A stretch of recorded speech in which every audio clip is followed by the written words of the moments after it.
Damas y caballeros, recibimos al excelentísimo señor Luis Abinader, presidente constitucional de la República Dominicana, y a su excelencia el señor Marco Rubio, secretario de Estado de los Estados Unidos de América.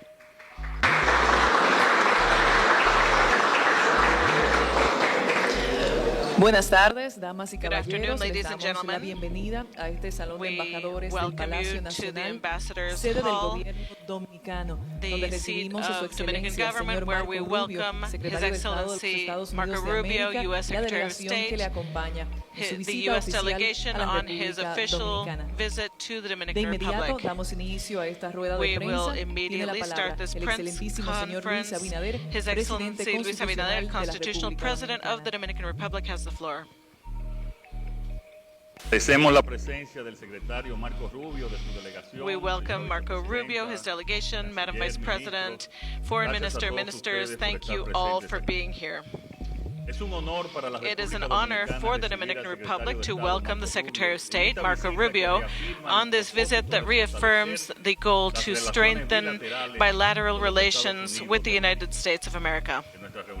In our meeting, we discussed issues of great importance to both countries, highlighting cooperation in security, migration, and trade, areas where our relationship has shown significant progress. I thank the U.S. for its support in the fight against drug trafficking, organized crime, and irregular migration, which shows our shared commitment for a Caribbean that is safer and more prosperous. Given the growing threat of synthetic drugs and as a result of our bilateral conversations, I have decided to appoint Vice Admiral Caballero Ulloa as our drug czar, in charge of leading our joint efforts with the United States to stop the expansion of this substance, which has taken many lives in your country. Caballero Ulloa's great record prepare him to lead this new initiative successfully. In their security, the DR has shown itself to be a strategic ally in the region. We have a holistic plan for migration control and for fighting criminal structures, which include strengthening our armed forces, implementing advanced technology for biometric identification, hardening measures against criminals, and strengthening our legislation to go against drugs and transnational crime. We also have international legal cooperation that is high level, with robust cooperation in extraditions and enforcing the law, which is unprecedented in the region. The DR's commitment to regional stability is firm. In this regard, we discussed the crisis in Haiti. This is a situation that requires a coordinated, solid response from the entire international community. We have reiterated that there is no Dominican solution for the Haitian crisis. That is why we have highlighted the urgent need to have greater financial support for the multilateral support led by Kenya, the goal being to expand its operational capacity and ensure effective actions. We also highlighted the importance of reestablishing humanitarian assistance to avoid a worsening of the crisis and a possible uncontrollable migration wave that would affect both the Dominican Republic and the United States. We agree that there is no time to lose, Mr. Secretary. The Haitian situation is a threat to security in the entire region, including that of the United States. Every day that passes is a day of fire and blood. Haiti is drowning, while a significant part of the international community is passively watching from the sidelines without showing the commitment that this serious situation requires. We both know that we must not shirk our responsibility to have firm determination given the situation in the case of Haiti, the leadership of the U.S. is fundamental, and there is no substitute. Regarding the 10th Summit of the Americas that will be held in December in Punta Cana, we agreed that it is important to strengthen regional integration as a road for the social and economic development of our peoples, always marked by democracy, freedom, and the respect for the fundamental values that unite us. One of the key issues in our conversation was also the development of rare earths, a resource that has great potential for the Dominican Republic. In this case, there are new opportunities for growth and investment and would make us more competitive in international markets. Our country continues to become consolidated as a place for tourism par excellence, with a favorable business climate and important modernization in this area. In spite of the challenges that we still face, we are very willing to go towards a more prosperous, safe, and equal Dominican Republic. In closing, this visit, Secretary Rubio strengthens the relationship of mutual respect, cooperation, and friendship among our countries. We are committed to continue to working together in order to promote peace, well-being, and progress in hopes of a shared future of prosperity and stability in our region. Thank you, Secretary Rubio, for your visit, for your ongoing commitment and your favorable opinion of the Dominican Republic. Let us continue to move forward together with a vision, with determination, and a great feeling of hope in the future. Thank you very much.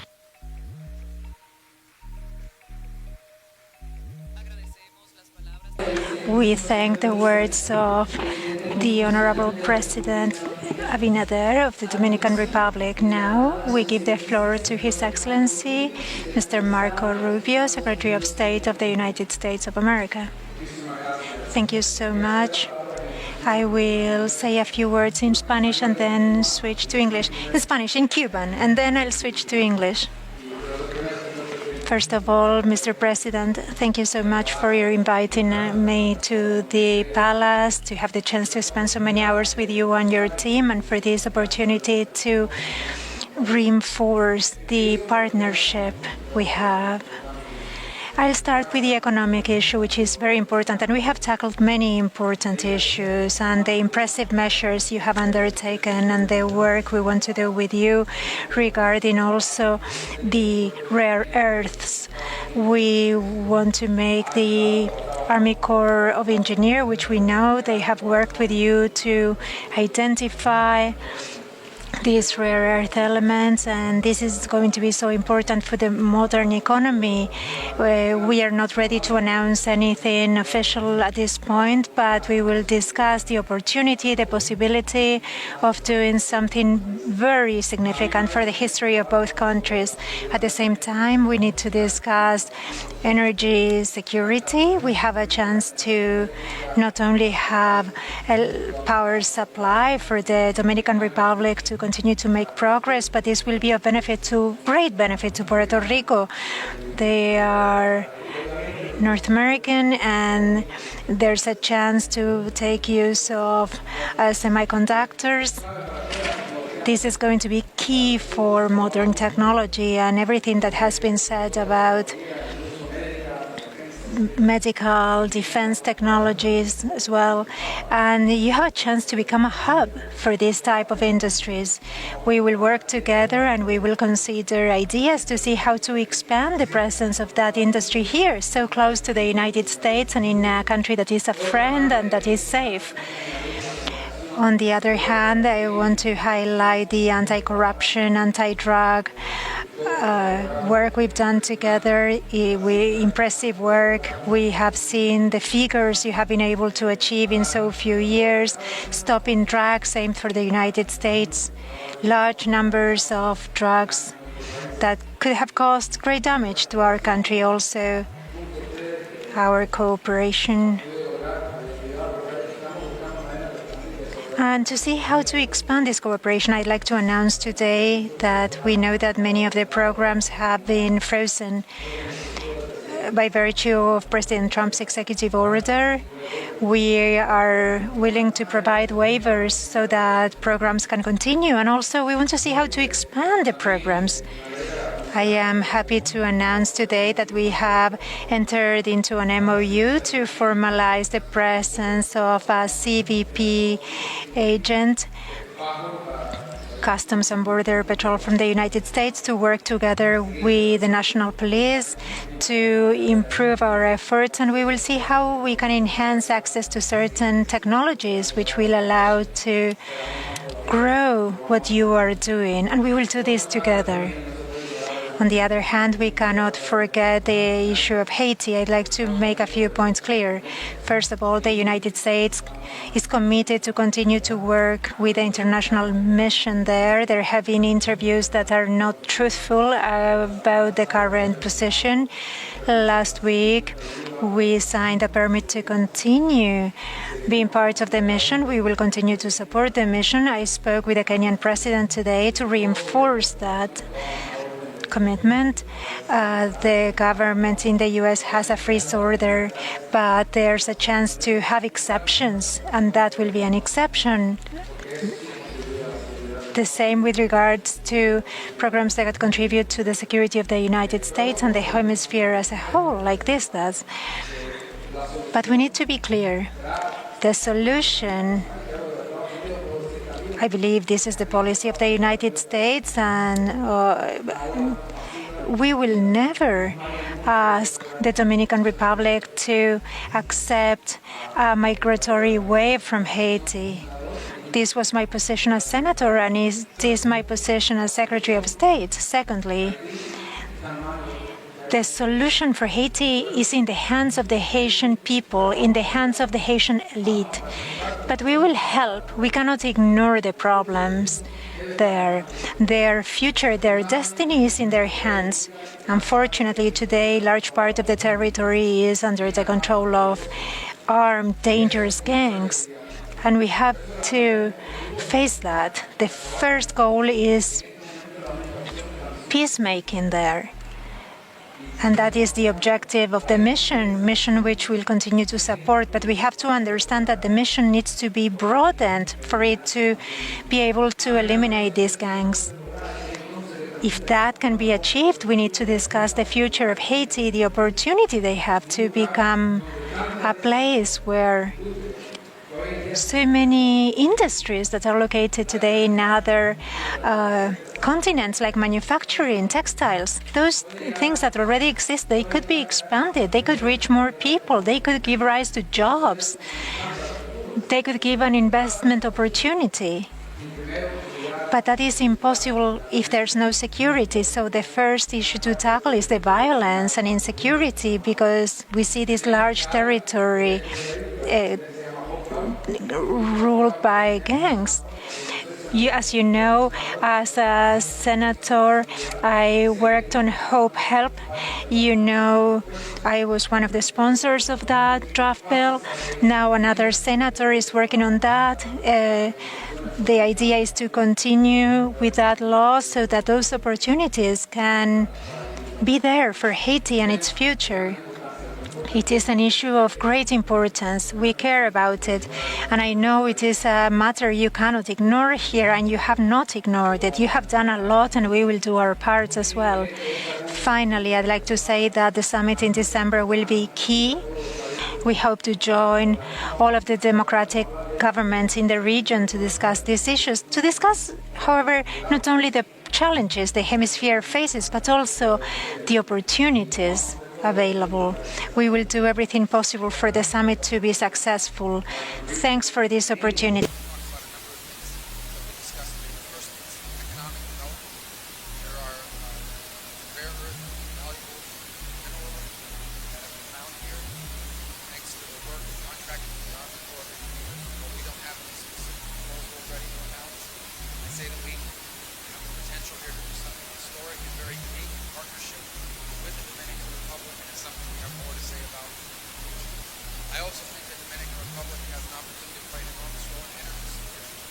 Generation of power, not just for its economy, but also for the economy of Puerto Rico, which impacts Puerto Ricans and American citizens. possible. And of course, the opportunity for nearshoring, which we all talk about bringing important key industries closer to the United States into our hemisphere, and the opportunity to do that, in particular with things like semiconductors. The Dominican Republic has expressed an interest in being a leader and a hub for semiconductor development. That's something we hope that we can continue to contribute towards and be helpful. On the cooperation that we have against drugs and crime, the Dominican Republic has yielded some extraordinary outcomes very recently. Historic numbers of seizures of drugs destined for the streets of the United States. Today I'll sign a waiver of our programs, our foreign aid programs that work in conjunction with our partners here that have been successful, so those successes can continue, and we're going to look for opportunities to expand upon those programs by making available new technologies that will allow them to even be more effective in stopping these drugs. This is an example of the kinds of programs that make America safer and stronger. And so we issue those waivers today, and we look to expand upon those programs in the future. We also think that, and obviously I want to mention the extraordinary cooperation on extraditions. Number 2 in the whole hemisphere. If someone is wanted for a dangerous crime, no nation in the hemisphere has been more cooperative than the Dominican Republic in extraditing dangerous criminals wanted for transnational crimes. Last but not least is the issue of Haiti, which we cannot ignore. It's a tragedy, it's horrifying, and it needs to be dealt with. I want to be clear that the future of Haiti belongs to the people of Haiti. And they and the elites in that society have to make up their minds and have to think through what they want their future to look like, because that is their country and their future belongs to them, but we are going to help. There's been some misreporting about the U.S. role and support of the mission there. So let me be clear, and so it's understood. Last week, in the middle of last week, I signed a waiver to make sure that our programs there continue. And as of last Friday, they are active and have been working. And they are, and I reiterated that this morning in my call with the President of Kenya, who we appreciate, by the way, that nation's willingness to stand up and lend security forces. I think it's also important to note, however, that that mission as currently constructed will not be enough. It needs to find new direction in order to be successful at rooting out these armed groups that today have taken possession of large portions of Haitian territory and endanger the lives of people and the stability of the region. I think it's also important to be clear. We cannot and will not ask the Dominican Republic to accept or be expected of them to accept an uncontrolled migratory wave. No country in the world should be asked to do that, and this country should not either, and we will not be asking for that. And I also think it's important to begin to think about Haiti's future, its economic future, and what we can be doing now to set the stage for an economic renaissance that allows the people of Haiti to live in peace and prosperity. And so the security element and key, because none of this is possible without that. But beyond that, there's a real opportunity for Haiti to grow into a hub of nearshore manufacturing, of nearshore light manufacturing. That presence already exists there now. That can be expanded. They have a young and strong, vibrant workforce. And so that's why I hope Congress will pass a bill that I sponsored when I was in the Senate, and I hope will pass this year extending the Hope Help Act. If we can deal with the security challenges and pass legislation that give investors certainty about the future, we hope to see more investments that bring those industries from other continents here to our hemisphere, shortening supply chains and creating prosperity and opportunity for the people of Haiti. And last but not least, we are committed to making the upcoming Summit of the Americas here in December very, very successful. It comes at a key moment in the history of our hemisphere, and we will do everything possible to work with our partners and our allies here in the Dominican Republic to make sure that that summit is a success. Thank you, Mr. President. Muchas gracias. De esta manera agradecemos las palabras. We thank His Excellency Marco Rubio, U.S. Secretary of State, for his remarks. Now we will move to our Q&A session. First 2 questions will be for U.S. journalists, Simon Rudis from Reuters and Michael Yulee from the New York Times. Can you hear me? Yeah. Hi, Mr. Secretary.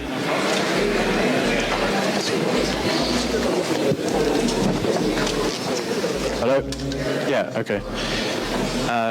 Secretary Rubio, you said that you were going to skip the G20 foreign ministers meeting in South Africa because of your disagreements with the government there.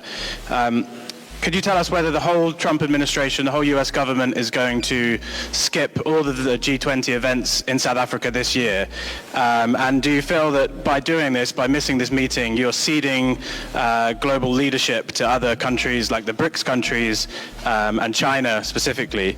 And secondly, just on Gaza, because you addressed it yesterday during your press conference, during your comments, you mentioned that the plan that the president set forward would only move Palestinians from Gaza out temporarily. The president has said, I think it's pretty clear from his comments today, that he's talking about permanently resettling Palestinians from Gaza. Could you tell us whether this administration is planning to facilitate the forced displacement of those Palestinians? Point of the G20, I think the whole topic of the G20 gathering is one that I don't think we should be focused on, talking about global inclusion, equity, and these sorts of things. I think we should be focused on things like terrorism and energy security and the real threats to the national security of multiple countries.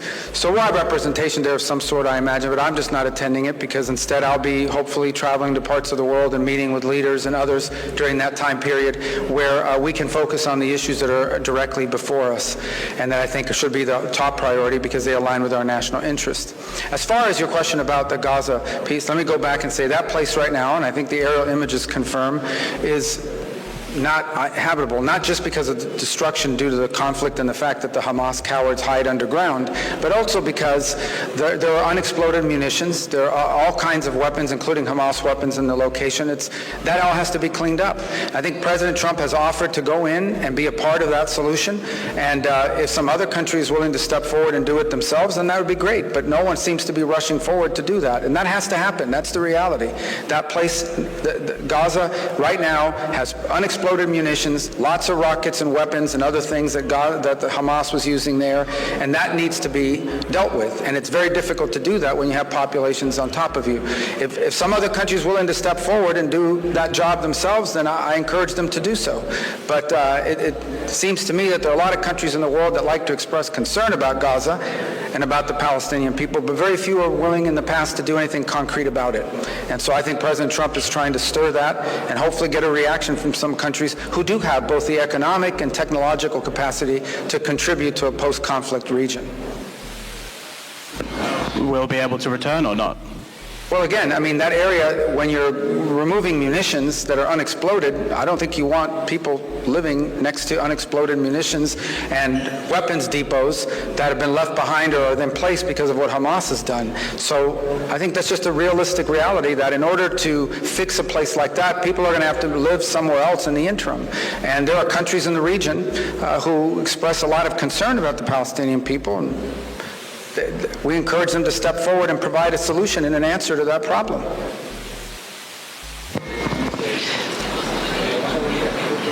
Thank you, Mr. Secretary, Mr. President. Michael Crowley with the New York Times. Mr. Secretary, there's some confusion today about American diplomacy with Panama over the canal, as you must be aware. I'm wondering if you could clarify for us. As you surely know, after the State Department announced last night that Panama had supposedly agreed to waive fees for U.S. government vessels transiting the canal, the Panama Canal Authority quickly denied this, and today President Molino, who seems rather upset, called the State Department statement on this lies and falsehoods. Can you tell us your understanding of how we reached this point of confusion and where you understand the situation to be right now? Is there an agreement? What's the point of confusion here? And on USAID, if I may quickly, we are hearing from employees abroad who are confused, anxious, and in some cases actually panicked about the order to return within 30 days, which is not that much time to uproot and relocate from a foreign country. Do you plan on offering these employees any more guidance on this process? And in particular, are you able to say whether people can serve out their administrative leave in their mission country, or are they required to return home even if they're not using government resources?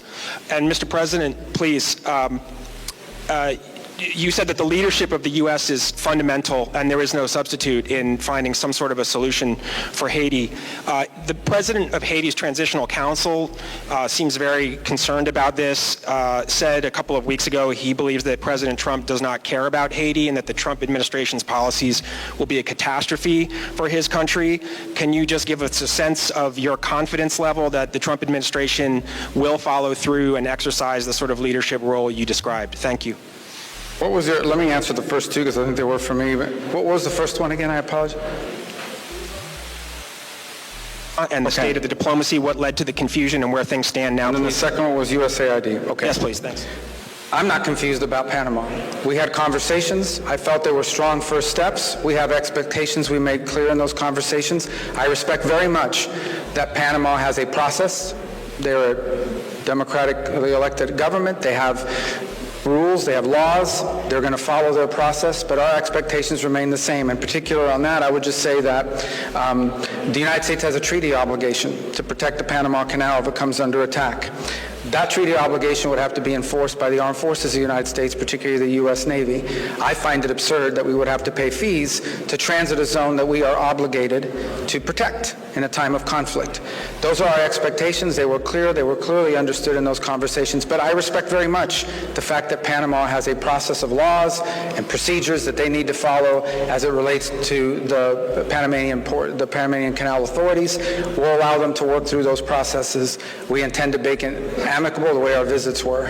As far as the USAID, a couple points. The goal of our endeavor has always been to identify programs that work and continue them, and to identify programs that are not aligned with our national interests and identify those and address them.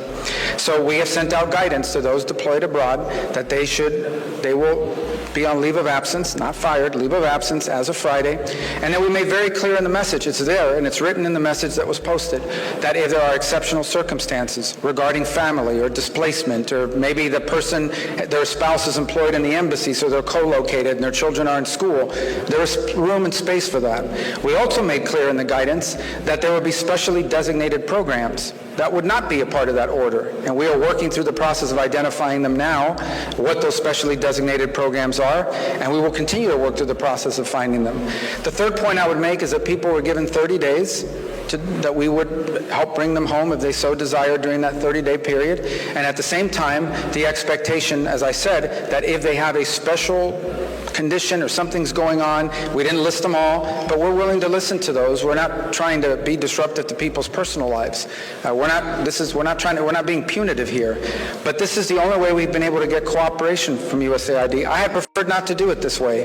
When we tried to do it from the top down by getting cooperation from the central office of USAID, what we found instead are people trying to use the system to sneak through payments and push through payments despite the stop order. We found people that were uncooperative in terms of giving us information and access, all very consistent with some of the things we experienced while we were in Congress. And so we've had to do this other route instead. But we are going to do foreign aid. The United States will be providing foreign aid, but it is going to be foreign aid that makes sense and is aligned with our national interest. And I know the last question wasn't for me, but I want to address that as well. Number one, the United Nations is sitting on $100 million in their fund. The United States has provided 15 of the $100 million for that fund. Okay? That, only 13 million of that is currently frozen. That means they still have $85 million plus the 1-point-something million they spent that we already have in there available for the mission. That's clear. And that's not an impediment to the mission continuing. Beyond the UN fund, I've issued a waiver providing for the use of, I think it's close to $40 million of additional support. And those contracts are out there and they're working now. They're providing logistical support both to the mission and to the Haitian National Police. Those are facts.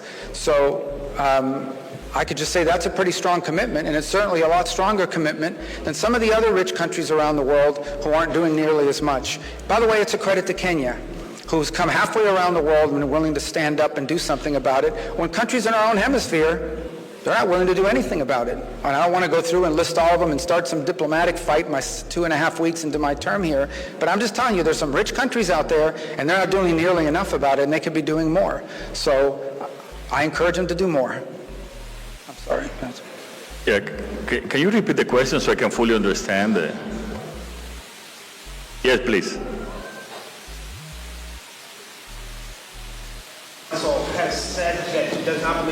Trump cares about his country.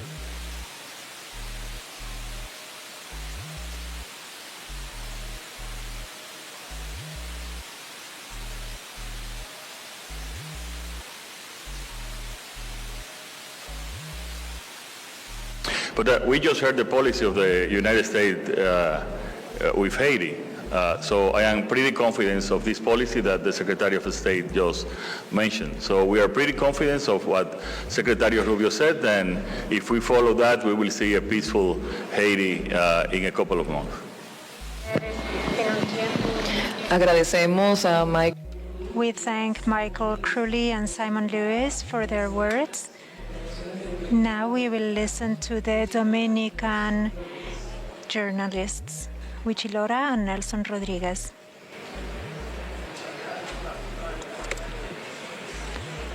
No mic.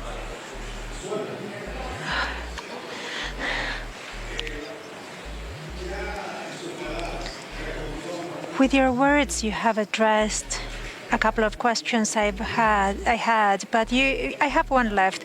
You've discussed Haiti, the fight against drug trafficking, and you've discussed rare earth elements. I'd like to know whether the interest of the U.S. government in the rare earth elements found here has to do with the fact that there are some signs that they are here in such an amount that they could be exploited. Well, that is a project the president can talk about. That is based on investigations carried out with the U.S. Corps of Engineers. But the idea is the following. Those rare earth elements belong to the Dominican Republic and its people. But I know that the world will need access to rare earth elements for all of the new technologies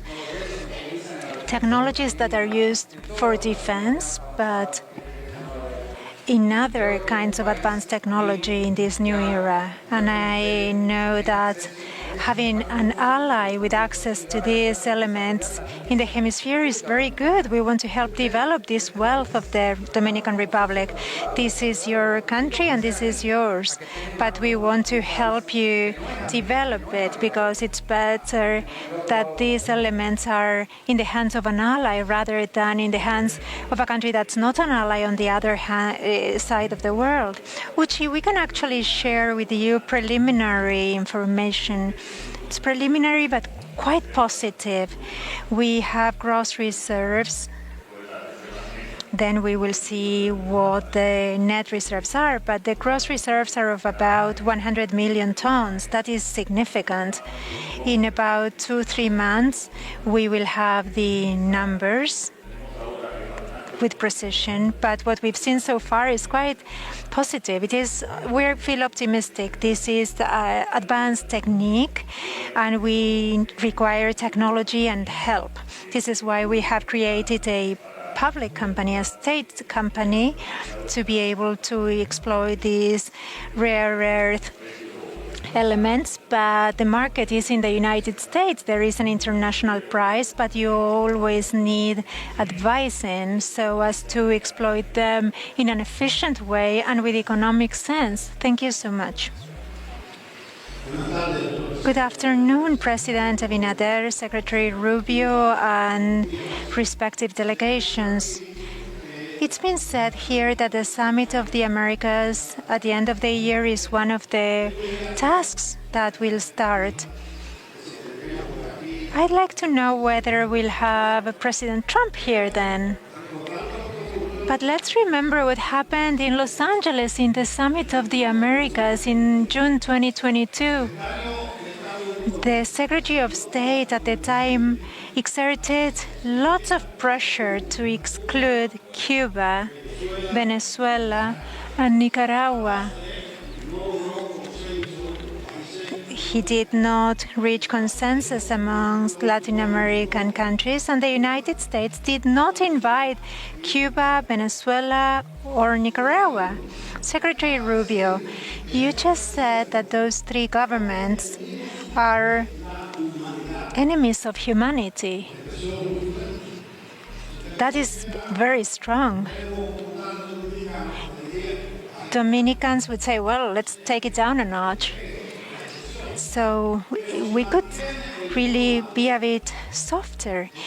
But if you keep that high tone, would the U.S. be ready to exert pressure so that those three governments cannot be invited to the Summit of the Americas?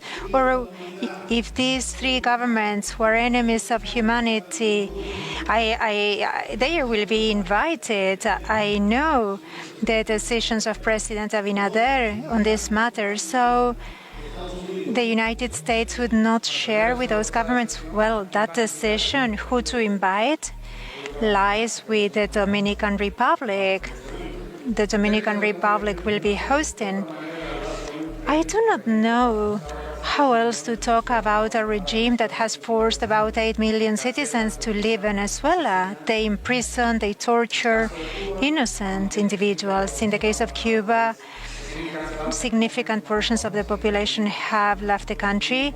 They have imprisoned over 500 persons, including children and women, because they were part of demonstrations on the streets.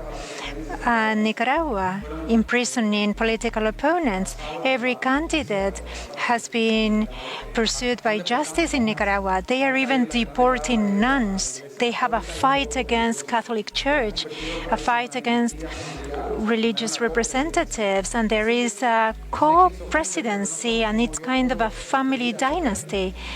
I do not know how else to describe those regimes. They are not just doing that to their own people, but these three regimes have contributed to the instability of the region. Every country in the region has had to pay the price of the instability in these countries. In the case of Venezuela, which cooperates with Iran, with Hezbollah, with Hamas. In the case of Cuba, which has allowed Russian presence, Chinese espionage. This is my opinion. I don't think there will be a change in those countries between now and December, but that is the way in which I refer to those countries based on the reality of their behavior. I wish it wasn't the case, but it has been the case for a long time, unfortunately. So would you share a table with them? Well, the governments there could change, their regimes could change. They could stop abusing human rights, violating human rights, but I believe politics works well when we speak clearly and we are not confused, and I am not confused. Las preguntas de los periodistas dominicanos. The questions of Nelson Rodriguez and Luchi Lora, Dominican journalists, have been answered. We will bring this press conference to a close during the visit to the Dominican Republic of His Excellency Marco Rubio, Secretary of State of the United States. Thank you for being with us. Have a good rest of your afternoon.